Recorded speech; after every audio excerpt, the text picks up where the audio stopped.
normalmente tiene grupos R apolares expuestos en la región de inserción.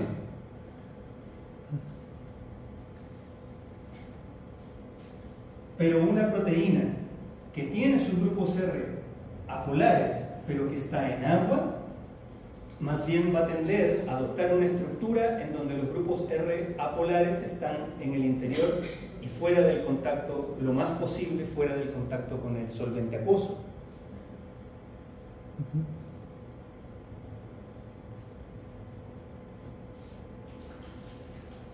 Por eso se habla de en el caso de las proteínas solubles, siempre se habla de un interior hidrofóbico. Es una fuerza termodinámica que obliga a la proteína a enrollarse, a adquirir su forma.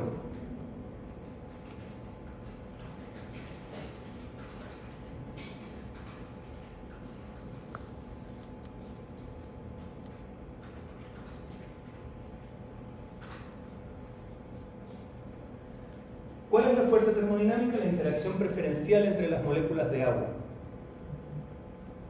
El proceso de adquirir la forma, de que la proteína se enrolle, es un proceso espontáneo, determinado porque está en un solvente polar y porque la proteína en su estructura tiene partes apolares.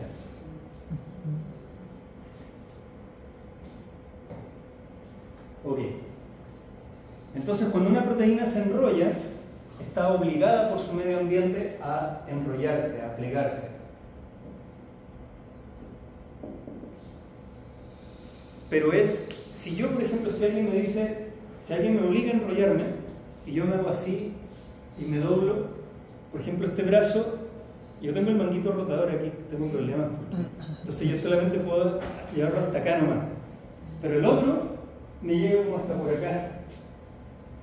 Ahí nomás. Tengo una limitación en mi estructura que en este brazo me llega como hasta acá nomás. En cambio en el otro pasa adelante. A la hora de plegarse a una proteína también tiene limitaciones estructurales en la cadena polipeptídica misma. Y eso es lo que vamos a ver ahora, cuáles son las limitaciones estructurales dentro de la anatomía de la proteína, que no le dejan plegarse de cualquier manera. Eso tiene que ver con las cargas, supongo. Yo siempre había pensado que el plegamiento de las proteínas era más o menos como el ADN o como los bases nitrogenadas que tenían carga positiva, que se plegaban más o menos, pero no solamente tiene que ver. Ahora ya entiendo que no solamente tiene que ver con eso. Sí, la fuerza termodinámica del plegamiento, uno podría decir que en primer lugar viene por el efecto hidrofóbico, el efecto apolar, pero que a la hora de plegarse, cosas como las interacciones electrostáticas que tú estás diciendo son las que limitan qué cosa va a suceder ahora ya adentro. ¿Okay? Vamos a ver cuáles son las restricciones estructurales. Las proteínas no tienen el manguito rotador, yo sí, pero tienen otras cosas que las limitan a la forma que pueden adquirir, al plegamiento. ¿Ya? Vamos a ver eso ahora. Cadenas polipeptídicas de aminoácidos. Ahí está el carbono alfa, su grupo amino, el grupo carboxilo, el grupo R. Ese grupo carboxilo va a estar unido por un enlace peptídico con el amino de otro aminoácido. Ahí está el carbono alfa, este tiene el grupo R hidrógeno, entonces este debe ser una glicina. Este tenía el grupo químico así aromático, pero con un hidroxilo. Aquí tenemos, está unido a otra glicina. Este carboxilo está unido al amino de también un aromático, pero diferente a este tiene hidroxilo y este no. Y este está unido a otro que tiene una cadena lateral, un grupo R apolar. Los enlaces peptídicos son esas conexiones entre el carbonilo y el amino. Enlaces peptídicos. Ok. Esa es una secuencia de acuerdo con el grupo R: tirosina, glicina, glicina, fenilalanina, leucina. Cuando ustedes van a secuenciar mediante proteómica, ustedes van a obtener la secuencia de las cadenas polipeptídicas que ustedes estén estudiando. Bueno, se le llama cadena principal a la secuencia de enlaces peptídicos y carbonos alfa. Se les llama cadenas laterales o grupos R a los grupos R. Diferencia entonces entre cadena principal, también lo van a encontrar en inglés como backbone, o cadena lateral o grupo R. Ya. Entonces, fíjate que si yo pienso en la cadena principal, vamos a enfocarnos solo en la cadena principal. Cadena principal, es decir, carbono alfa, el carbono carbonílico del enlace peptídico, el nitrógeno del enlace peptídico y después otro carbono alfa. Fíjense por favor en esto, ¿cuál es la secuencia? Carbono alfa, carbonilo, N-amino, carbono alfa. Y se repite nuevamente. Carbono carbonílico, N-amino, carbono alfa. Entonces, en una cadena principal, cada 3 enlaces se repite el mismo grupo químico. Carbono alfa, carbono carbonílico, amino, carbono alfa. Cada 3 enlaces veo el carbono alfa repetirse. O si parto del carbono carbonílico, cuento un enlace, otro enlace y vuelvo a encontrarme con un carbono carbonílico. O si parto del nitrógeno amino, cuento un enlace, otro enlace y me encuentro con el nitrógeno amino. Porque esa es la regularidad de la cadena principal. Estoy hablando de la cadena principal. ¿Ok? Cada 3 enlaces, 1, 2, 3, N. 1, 2, 3, N. Cada 3 enlaces se repite el mismo grupo químico. Pero aquí hay algo especial cuando tengo 3 enlaces. Cuando tengo 3 enlaces, puedo definir una geometría bien particular. Fíjense, si yo tengo 2 enlaces, la geometría que puedo definir acá es la del ángulo, ¿cierto? Estoy en un ángulo agudo, estoy en un ángulo abierto. La geometría para 2 enlaces es el ángulo que forman. Pero cuando tengo 3 enlaces, la geometría que describe 3 enlaces es lo que se llama ángulo diedro. ¿Ya? Les voy a mostrar lo que es ángulo diedro acá. Es la torsión del enlace central.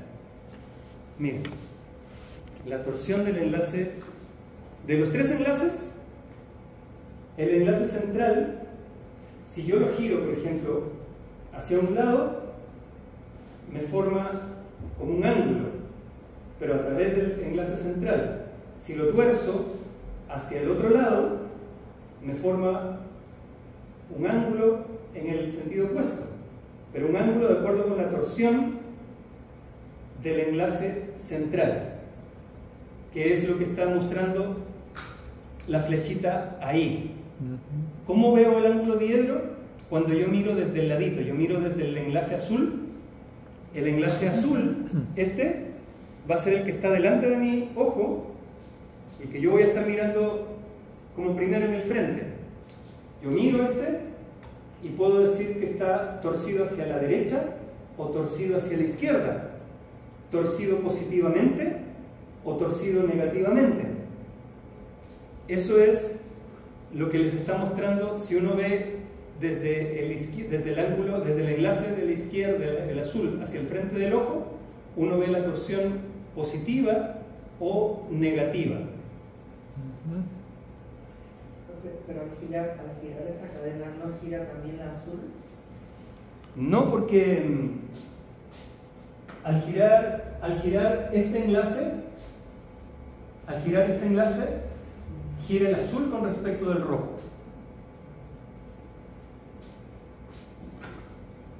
Porque son enlaces simples en el fondo. Los enlaces simples pueden girar. ¿Cierto? Por ejemplo, ustedes, si piensan en en la molécula, por ejemplo, de metano, de etano, perdón, C, H, acá H y H. Adelante. Si piensan en esta molécula, estamos hablando aquí de enlaces simples. ¿Qué pasa si tú giras este enlace central? Lo haces rotar. Entonces esto de acá gira también, como un paraguas. Este de acá gira así. Por el giro del enlace central vas a ver la torsión, por ejemplo, de este enlace con respecto de este enlace, que es lo mismo que esta imagen te está diciendo aquí, porque si tienes tres enlaces puedes definir una torsión a partir del giro del enlace del medio. Si consideras tres enlaces, a partir del giro del enlace del medio puedes tener lo que se llama el ángulo de torsión o ángulo diedro.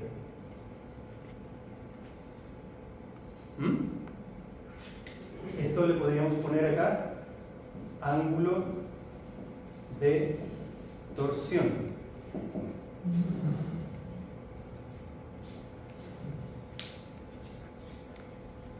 Pero en este caso el ángulo de torsión es súper especial. Es súper especial porque el ángulo de torsión está definido para tres enlaces consecutivos. Y acá, cada tres enlaces consecutivos, tengo siempre el mismo átomo, ya sea carbono alfa, carbono carbonílico o amino. El ángulo de torsión, como está definido para tres enlaces, está, pero ideal para poder hablar de cómo adopta una forma tridimensional la cadena principal, porque la cadena principal está hecha solo de tres tipos de enlaces.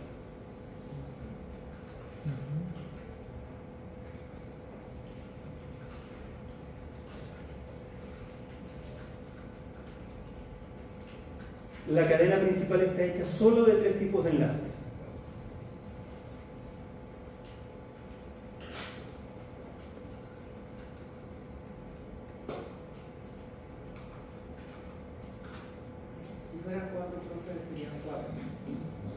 Si fueran cuatro ya no podría yo estar hablando de ángulo de torsión. Ángulo de torsión es solamente para tres enlaces. Si fueran cuatro tendría dos ángulos de torsión. Podría caracterizar mediante dos ángulos de torsión. ¿Cierto? Si tú le pones un enlace más acá, aquí después del... Ahí. Tienes el rojo sería el ángulo de torsión para estos dos. Y el verde sería el ángulo de torsión para tu lápiz con el rojo. Ahí tendrías que caracterizarlo mediante dos ángulos de torsión. La estructura del cuadro.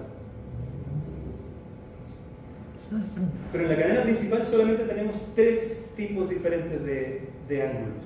No tenemos más. Así que el ángulo de torsión viene pero absolutamente ad hoc, idóneo para caracterizarnos la forma de la cadena principal.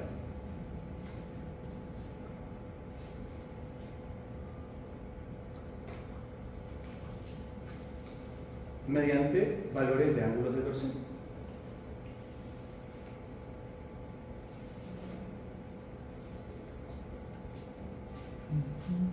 Esa es la primera idea que quiero que tengan en sus mentes.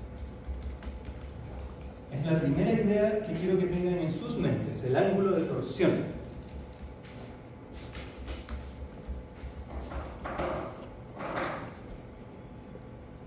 Quiero que miremos, volvamos a mirar la cadena principal, ¿ya? Ahí está la cadena principal. ¿Qué es lo que encuentro en la cadena principal? Carbono alfa, carbono carbonílico, nitrógeno del siguiente aminoácido conectado con el siguiente carbono alfa. 1, 2, 3 enlaces. Entonces, esa estructura de 3 enlaces yo la puedo caracterizar por un ángulo, por un valor de acuerdo con la torsión, el giro del enlace central.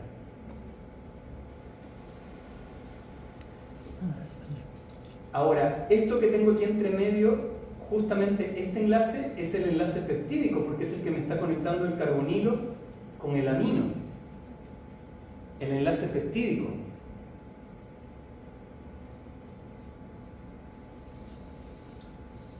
Ese enlace peptídico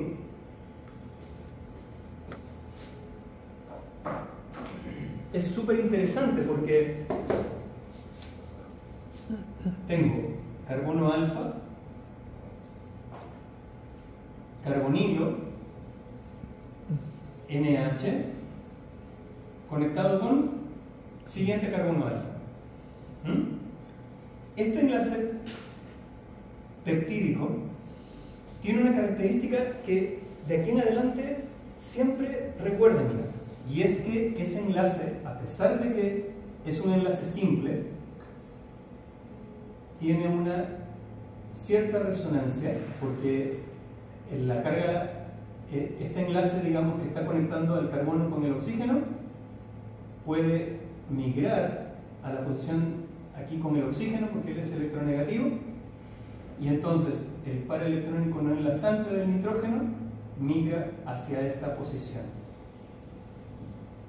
estableciendo un cierto carácter de doble enlace acá, que está siempre en resonancia con el carácter de enlace simple. Y cuando yo tengo entonces un sistema que tiene una cierta característica de doble enlace, una cierta proporción de doble enlace, entonces el diedro estaría acá, aquí. Este sería el diedro, el enlace central, el verde de torsión.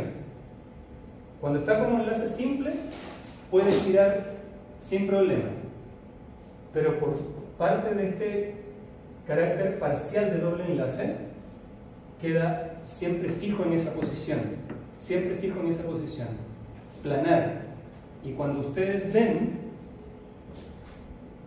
está el rojo en la posición opuesta que el azul. Están a 180 grados. Están a 180 grados. El azul está para arriba y el rojo está para abajo. Están en un valor de 180 grados, fijo. El enlace peptídico no puede hacer giros, no puede tener más que ese valor de 180 grados estirado, ¿ya? Porque justo estamos hablando del enlace peptídico que tiene el carbonilo y el grupo amino ahí unidos por ese enlace central. Entonces, este en particular siempre está en 180 grados.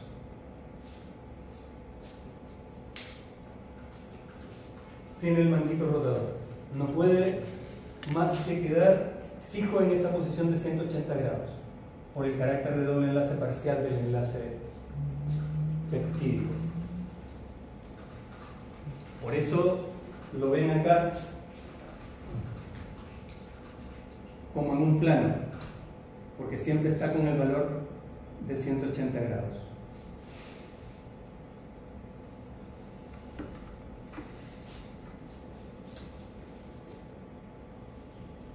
El enlace antes del carbono alfa y el enlace después de este otro carbono alfa, esos sí pueden rotar. No tienen posibilidad de tener carácter de doble enlace, perdón, no tienen posibilidad de tener el carácter de doble enlace parcial. El que viene antes del carbono alfa y después del carbono alfa no tienen la restricción del doble enlace parcial, así que esos pueden rotar.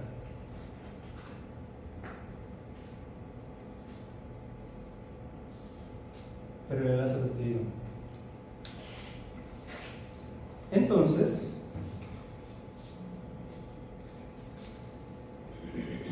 la cadena principal está definida por tres posibles ángulos de torsión.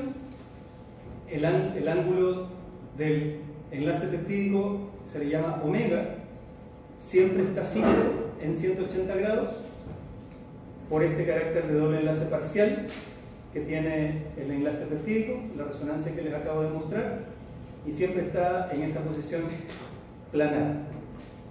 Pero los otros enlaces, el que viene después del carbono alfa, aquí está el grupo R conectado al carbono alfa, ese giro, tenemos el carbono alfa acá, y el que viene después del carbono alfa sí puede girar sin problemas.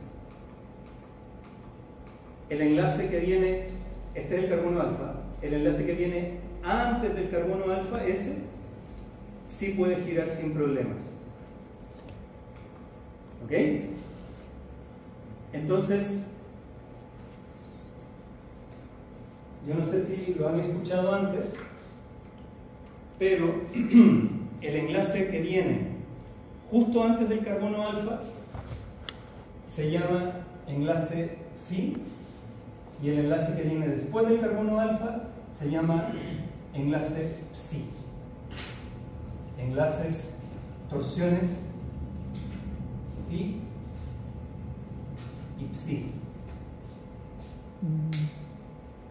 También se les llama ángulos de torsión y también se les llama ángulos diedros. Tanto este concepto como este concepto viene de la matemática de tener tres enlaces consecutivos.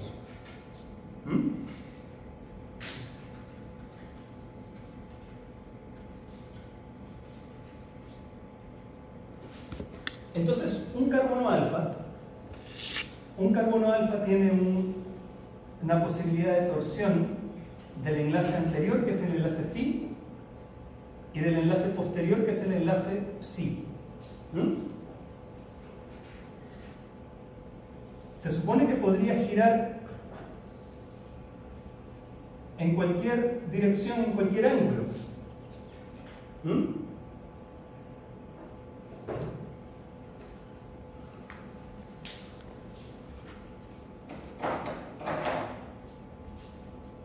Se supone que podría girar en cualquier dirección, en cualquier ángulo.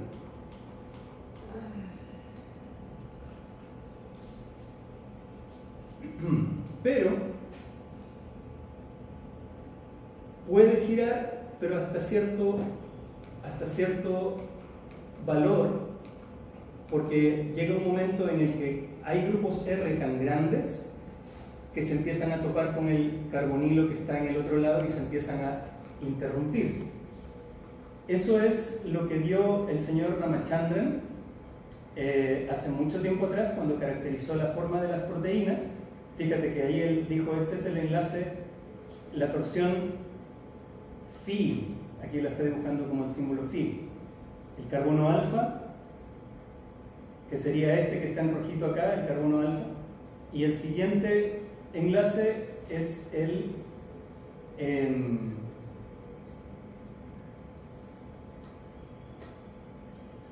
este es el carbono alfa, mira, aquí le puso fiprina, pero en realidad es el otro que sería el psi. Y él se dio cuenta, para los ángulos de torsión, que hay valores preferenciales de phi y de psi. Este es un gráfico en donde se grafican los valores de ángulos de torsión de todas las proteínas cuya estructura es conocida, y ven acá que tenemos un valor de torsión de phi y de psi que es altamente preferencial. Tenemos aquí otros valores de phi y de psi que también son aquí altamente frecuentes. Este valor de alfa que ven acá es el valor de torsión de phi y de psi de las alfa hélices. Este valor beta que ven acá es el valor de phi y de psi cuando la cadena polipeptídica está en la estructura beta,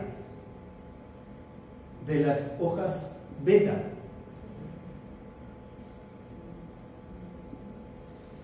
Cuando una cadena polipeptídica está en una alfa hélice, adopta valores de phi y de psi restringidos. Cuando una proteína está en las configuraciones de hoja beta, adopta ángulos de phi y de psi restringidos en ciertos valores.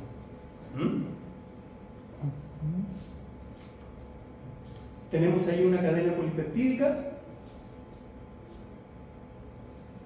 tenemos un carbono alfa, y entonces los valores de psi y de phi, los giros, están restringidos a ciertos valores que permite que se adopte una estructura como de alfa o de beta. Entonces, cuando uno tiene una proteína desplegada y uno tiene aminoácidos apolares y estamos en un medio acuoso,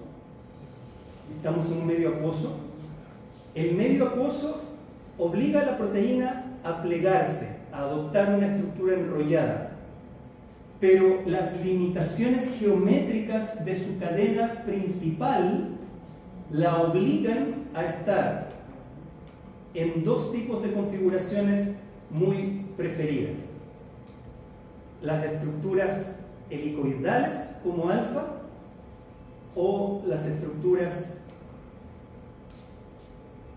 extendidas como las beta.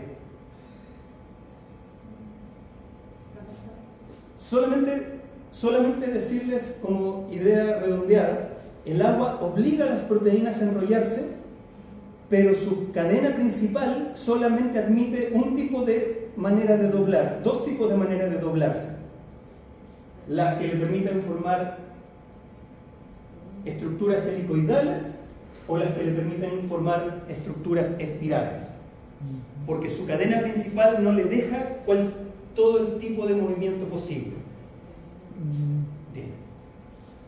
Esos enrollamientos, cuando forman los ángulos, se pueden cambiar de acuerdo a su medio. O sea, si es agua, adopta esa posición. Pero si yo quisiera cambiarlas, o sea, modificar la estructura de los ángulos para encajarla en un espacio dentro de la célula, ¿tendría que protonizar el medio para que pueda cambiar o qué debo hacer? En ese caso, el agua siempre va a estar obligando a la proteína a enrollarse en primer lugar, ¿ya?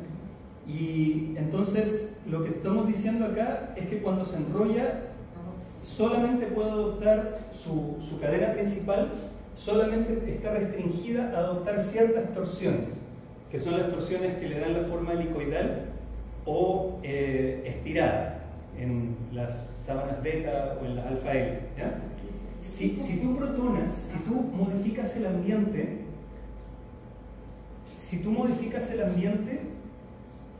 lo que vas a estar evitando es la fuerza termodinámica que obliga a la proteína a enrollarse. Eso puede estar alterando, no solamente cambiando el pH, sino que probablemente también, por ejemplo, la polaridad del medio. Si tú al agua le agregas alcohol y mezclas y generas un ambiente más apolar, estarías cambiando el medio ambiente que obliga a la proteína a enrollarse. Ya no estaría la fuerza principal que la obliga a enrollarse. Pero siempre que tengas alguna fuerza del ambiente que obligue a la proteína a enrollarse, ella solamente puede adoptar estas formas, o principalmente puede adoptar estas formas por las restricciones geométricas que hay ahí. Cuando yo quisiera poner, por ejemplo, una secuencia de algún tipo de droga, quiero que encaje en esa posición, yo tendría que la droga modificarla tal que pueda encajar en ese aminoácido para que encaje con el aminoácido dentro del ángulo que está en esa posición. La interacción con moléculas como drogas, la interacción de la proteína con moléculas como drogas, probablemente afecte los grupos R, la interacción con los grupos R, pero no va a tener suficiente fuerza. Esta es una característica global de la proteína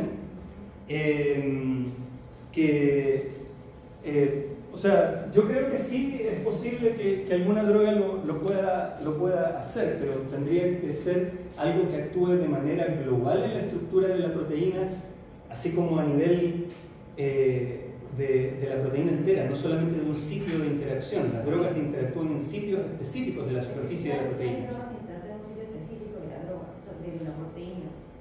Lo tendría que tratar con cierto nivel, por eso preguntabas Mira, una proteína tiene un sitio específico de interacción para una droga o ligando. Lo que estamos hablando ahí de las alfa hélices y las estructuras beta es algo que le concierne a toda la proteína, no solamente a esta región, sino que a toda la proteína, porque las alfa hélices y las beta están en toda la proteína. Las alfa hélices y las betas son las estructuras que adoptan la cadena de aminoácidos. Cuando esta cadena de aminoácidos se dobla, es que adquiere las estructuras alfa y beta, como lo que se está mostrando acá. Tenemos aquí la proteína estirada, que está en un ambiente acuoso, por lo tanto, esos grupos azules que representan los apolares no pueden estar expuestos a solvente. Están obligados en solvente acuoso a quedar en el interior de la proteína. ¿Ya? Ahí está la fuerza que obliga a la proteína a enrollarse. Pero ¿cómo se enrolla? Está la proteína obligada a formar hélices y estructuras estiradas como las beta, porque la cadena principal solamente puede adoptar esas configuraciones, o preferencialmente las puede adoptar. Y entonces se establecen las estructuras helicoidales o estiradas. ¿Y dónde están esas estructuras? No están aquí solamente en la zona de interacción, definen la estructura entera de la proteína, o sea, por completo. Para colocar la proteína dentro de la célula, ¿qué forma podría entrar? Yo quisiera que penetre esa proteína, ¿qué forma puede tomar para poder ingresar? La célula tiene 70% de agua en el citoplasma, ¿cierto? Entonces, todas las proteínas, desde la más pequeñita a la más grande, todas están en este mismo tipo de ambiente. Y por lo tanto, todas van a estar influenciadas para adoptar una estructura, y todas van a tener que tener allí en esa estructura alfa hélices o estructuras hebras beta, por la restricción de la cadena principal. Doctor, entonces pensamos esto como si estas dos configuraciones secundarias podrían decirse, ¿no?, que son una propiedad intrínseca de las proteínas. Una limitación. Por eso digo yo que mi problema del manguito rotador es súper claro, porque yo no puedo doblar más que esto, y entonces la cadena principal no puede doblarse o no puede adquirir otras configuraciones porque su geometría la restringe. Hay otras zonas en donde sí puede doblarse por completo, y otras zonas donde está restringida a un solo valor de torsión. Y esos valores permitidos son los que son compatibles con una estructura helicoidal o una estructura estirada. Profesor, había una tercera forma de unión que vi, P2, que son mucho menores. Sí, esa es súper interesante, porque las más frecuentes son las alfa y las beta, pero mira, aquí no sé si te das cuenta que hay una alfa L, que es un pic bien chiquitito de combinación de valores de phi y de psi de la cadena principal. Esa es una alfa hélice, pero en lugar de girar hacia la derecha, gira hacia la izquierda. Son las hélices levógiras. Pero las torsiones de phi y de psi que se necesitan para el giro levógiro son muy restringidas, son muy restrictivas. Por eso tú las ves con mucho más baja frecuencia. Producen, al colocarse el phi y el psi en los ángulos que se requieren para una hélice levógira, hay mucho impedimento, mucho choque entre grupos químicos de la cadena principal. Configuraciones como la P2 son segmentos de la cadena principal que no son alfa hélices o beta, sino que son conectores, pero que tienen un tamaño muy pequeño y no pueden adoptar cualquier configuración, sino que adoptan una configuración bien particular de combinación de phi y de psi. Esos son los loop P2. Los conectores que a veces tienen como 4 residuos de tamaño y que tienen, entonces están por su pequeño tamaño restringidos a adoptar valores de ángulos de hielo. Sí.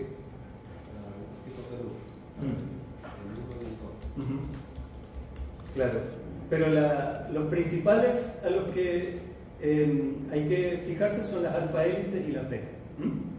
Disculpe la ignorancia, ¿habrán poliproteínas que sean netamente alfa y beta? Sí, ¿Y exacto. más fáciles, digamos, de utilizar?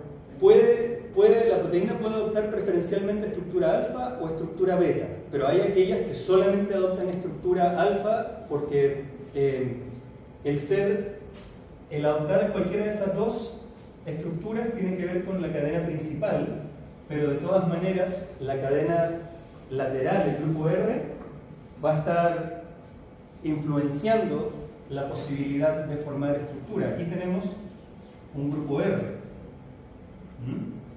Aquí tenemos otro grupo R y así hacia adelante y hacia atrás.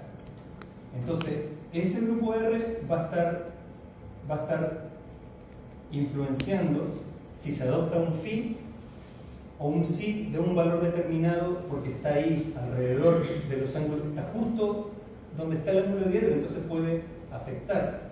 Este grupo R, dependiendo de su tamaño, puede afectar el valor de phi y de psi. Entonces hay proteínas que van a tener mayor tendencia a formar estructuras helicoidales por el tipo de grupos R que tengan.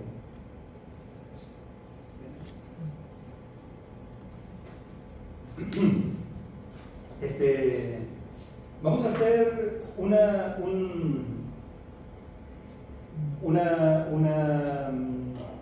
pausa aquí, ¿ya? Nos vamos a encontrar, ¿qué hora es? Son las 10:55.